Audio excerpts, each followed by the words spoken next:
మీ కథల సమయంకు స్వాగతం. నేను మీ రమ్య. హలో అండి. ఈరోజు మనం భవానీ కుమారి బెల్లంకొండ గారు రాసిన క్యాటలిస్ట్ అనే కథ విందాం.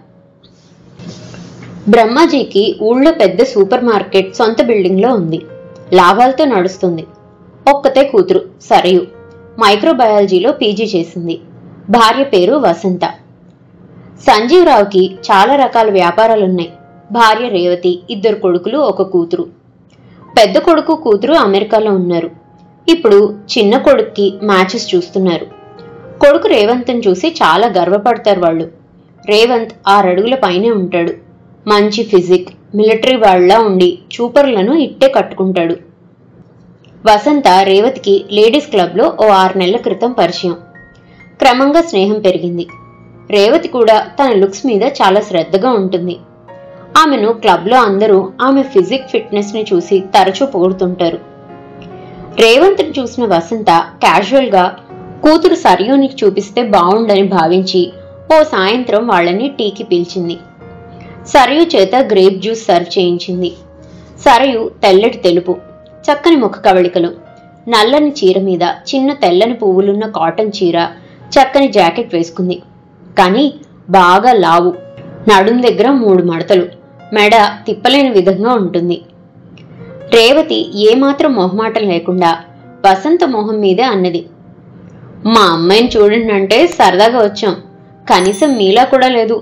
బాబోయ్, ఇదే ఒళ్ళు, పిప్పళ్ళ బస్తా అంటే మొదటిసారి అర్థమైంది నాకు అన్నది.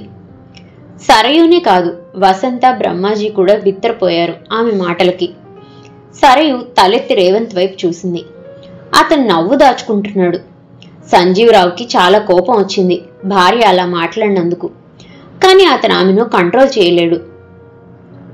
సారీ, మా అమ్మ చాలా అవుట్ స్పోకెన్, ఏమీ అనుకోకండి, కూర్చోండి అన్నాడు రేవంత్. మీరు పీజీ మైక్రోబయాలజీలో చేశారు అవునా అన్నాడు. అదో రకంగా తలూపింది సరయు. సైన్స్ స్టూడెంట్ మీరు, మీ బాడీ ఇలా పెరిగిపోతుంటే మీకేమీ అనిపించటం లేదా? రైల్వే కంపార్ట్మెంట్స్లో 2 టైర్ 3 టైర్ అని ఉంటాయి, 2ది మీది. నన్ను చూడండి, నేను ఐఐటి చెన్నైలో చేశాను. చాలా హెల్త్ కాన్షియస్గా ఉంటాను.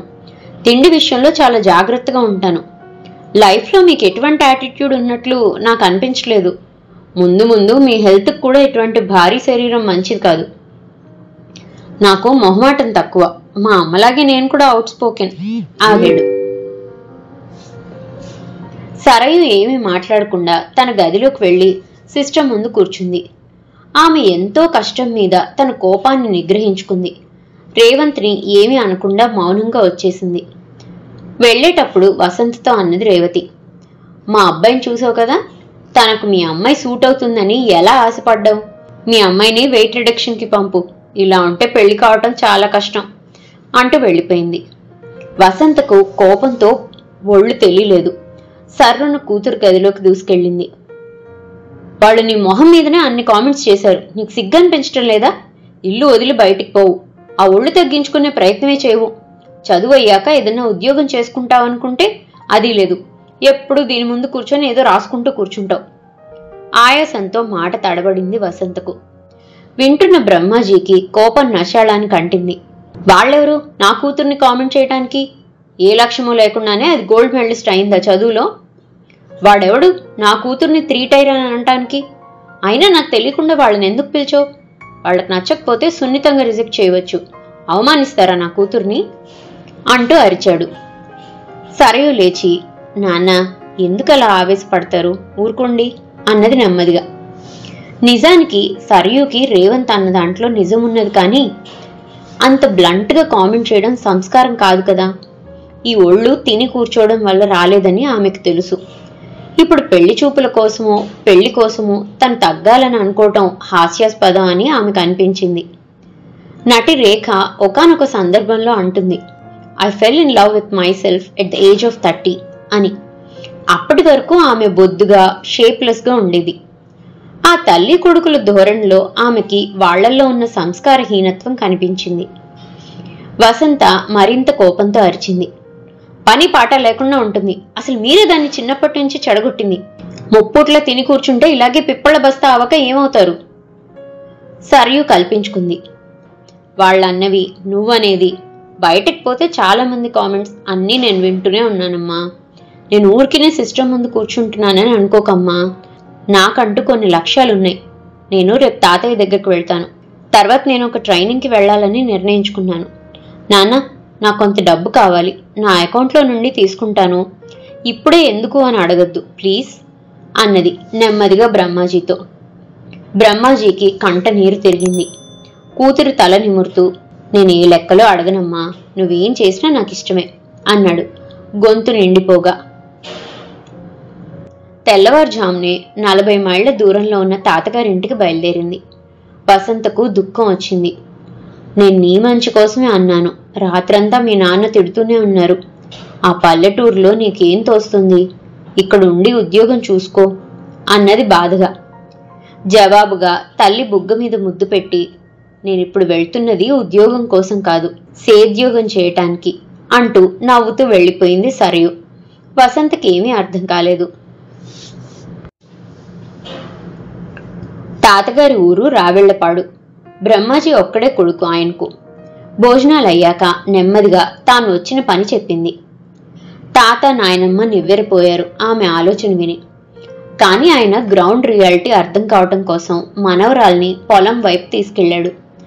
4 ఏళ్ల నుండి భూసారం కోల్పోయి వట్టిబారిపోయిన, సాగు చేయకుండా వదిలేసిన 5 ఎకరాల భూమిని చూపించాడు. 1 ఎకరం వరి పంట కోసం వదిలేశాడు. ఫలసాయం తగ్గి కౌలు రైతులెవ్వరూ ముందుకు రావటం లేదని మిగతా 4 ఎకరాలు ఒక తీరు తెన్ను ఉన్న పంటలు వేసినట్టు కనబడలేదు ఆమెకు. 1 గేదె మాత్రం ఉన్నది ఇంటి అవసరాల కోసం.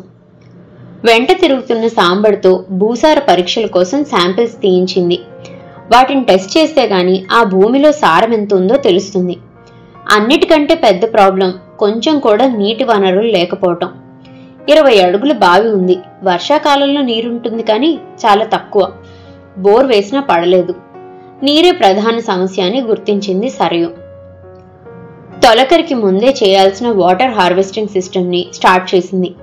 ముందుగా 6 అడుగుల లోతులో నీరు నిల్వ అయ్యేలా బెడ్స్ తవ్వించింది.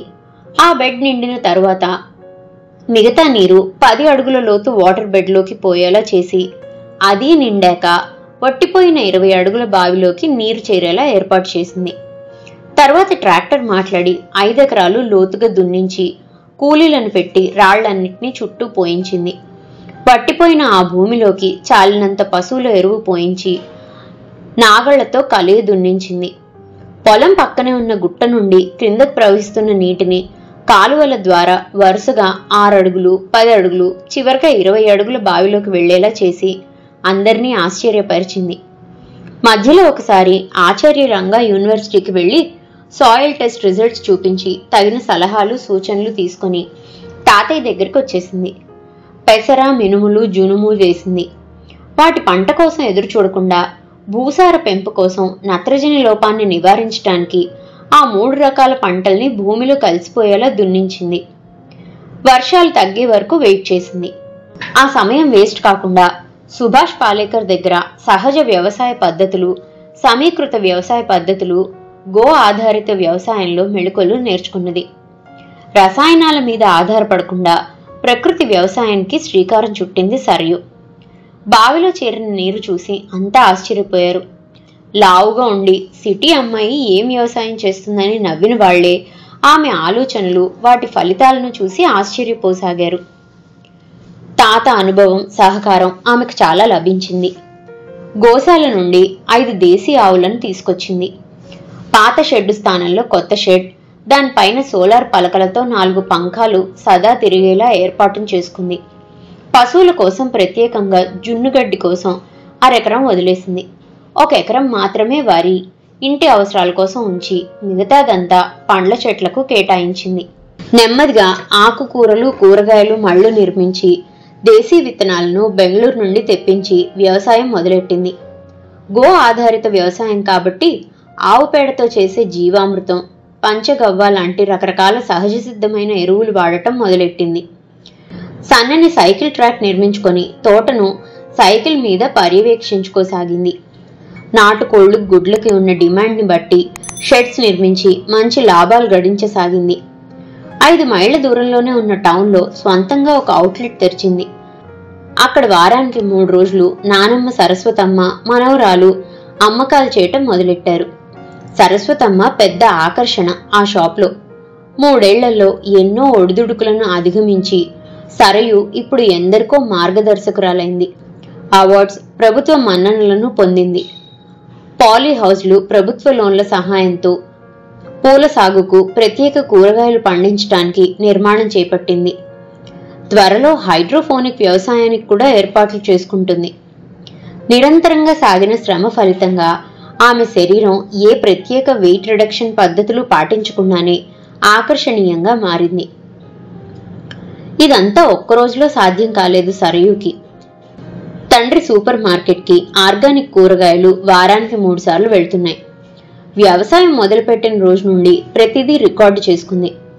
వసంత 3 ఏళ్ల తర్వాత తన క్లబ్ ఫ్రెండ్స్తో కలిసి సరయు వ్యవసాయ క్షేత్రానికి వచ్చింది. వీడియోల్లో నాజూకుగా మారిన సరయును చూడటానికి రేవతి కొడుకుతో సహా వచ్చింది. సన్నటి నాజూకు శరీరంతో కొత్త అందాలు సంతరించుకొని సాధించిన విజయాలు తెచ్చిపెట్టిన హుందాతనంతో నడిచి వస్తున్న సరయుని తన్మయంగా చూశాడు రేవంత్. ఆమెను చాలా పొగిడాక పెళ్లి ప్రస్తావన తెచ్చాడు రేవంత్.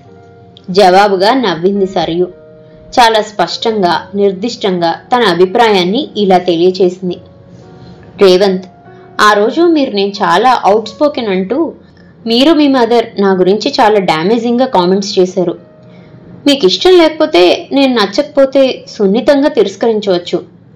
కానీ మీరు నా ఆత్మాభిమానాన్ని దెబ్బతీశారు. అది ఒక రకంగా నా శరీరంపై జరిగిన భౌతికమైన దాడిగా నేను భావించాను.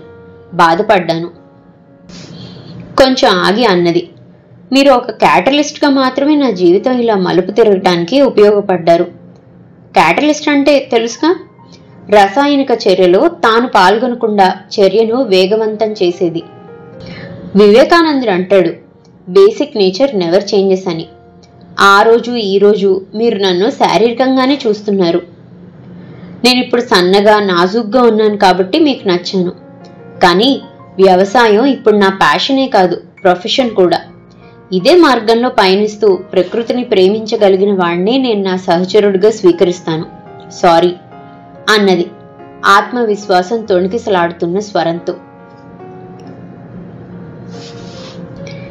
ఇదండి భవానీ కుమారి బెల్లంకొండ గారు రాసిన క్యాటలిస్ట్ అనే కథ. మరో మంచి కథతో మళ్ళీ కలుసుకుందాం. అంతవరకు సెలవు. కథ కనుక మీకు నచ్చినట్లయితే లైక్ చేయండి, షేర్ చేయండి. అండ్ మరిన్ని ఇంట్రెస్టింగ్ కథల కోసం ప్లీజ్ సబ్స్క్రైబ్ టు మీ కథల సమయం. Thank you.